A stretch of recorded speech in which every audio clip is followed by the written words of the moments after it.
sa isang napakadakilang Diyos. Ito ang aking abang paraan upang iari sa iyo ang aking pagsamba. Kahit saang bansa man ako mapunta, hindi ako magsasawang purihin ka o aking Ama. Panginoon, kulang ang salitang salamat upang pasalamatan ka. Naranasan ko sa mundong ito mula nang maghiwalay ang mga magulang ko. Naranasan kong makatulong, makapag-aral lang. Naranasan kong magutuman. Naranasan kong masaktan ng maraming beses. Lalo na nung namatay ang lola ko na nagpalaki sa akin. Doon nagsimulang maging masamang tao ako sa puso ko. Nagtanim ako ng galit sa mundo. Dahil akala ko aping-api na ako. Akala ko pinabayaan mo na ako. Pero salamat Panginoon, meron kang ginamit ng mga tao para maabot mo ko. Dahil mula nung nakilala kita, lahat nag-iba.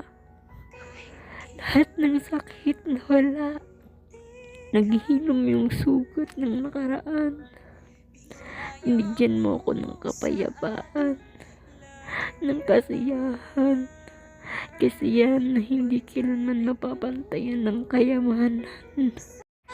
Kasi dati akala ko pag kumpleto ang iyong pamilya at mapera ka, sapat na. Pag magagara ang iyong kasuotan, masasarap ang iyong kinakain, sapat na.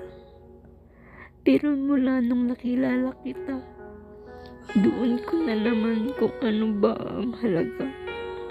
Kung ano ba talaga ang pinaka-importante sa mundong ito. Yung pala ang magkaroon ng relasyon sa iyo. Panginoon, maraming salamat.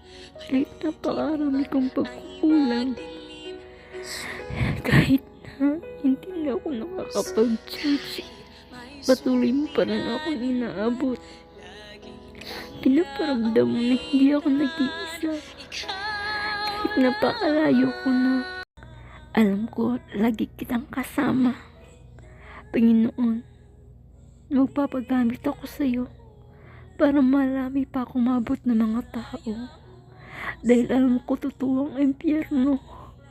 Ayoko mapahamak ang karamihan sa kapwa ko.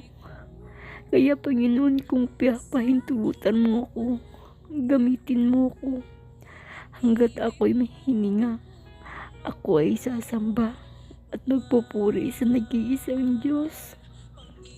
Alam ko Panginoon, marami ka pang plano. Hindi ko man naiintindihan kung ano ito. Ako'y lubos na nagtitiwala sa iyo, Panginoong Hesukristo.